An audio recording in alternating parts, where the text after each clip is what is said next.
Hello, யாருங்க அங்கே இருக்கிறீங்க? வந்துருங்க. யாருங்க நீங்கள்? ஒரு மாதிரி நடந்து வரீங்க. இங்கே பயமாக இருக்குதுங்க.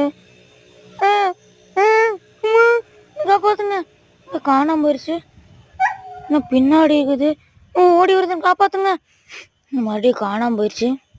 இங்கே இந்தானே பார்க்கலாம். ஐயோ, தூரத்துலேருந்து வருது. நான் எங்கான்னு போய் ஒளிவேன். ஐயோ ஐயோ, எனக்கு காப்பாத்துங்க. ஐயோ, இங்கே மறுபடியும் காணாம போயிடுச்சு. இங்கே காணோம், போயிடுச்சு போல. இங்கே காணோம், இங்கே காணோம். நாங்கள் பின்னாடி உட்காந்துட்டு இருக்குது. அம்மா காப்பாத்துங்க, அம்மா இங்க காப்பாத்துங்க. நான் ஓடிட்டு இருக்கிறேன், முடியலங்க. இங்கே காணோம், இங்கே காணோம். ஐயோ, இப்போ எப்படி வீட்டுக்கு போவேன்? ஐயோ.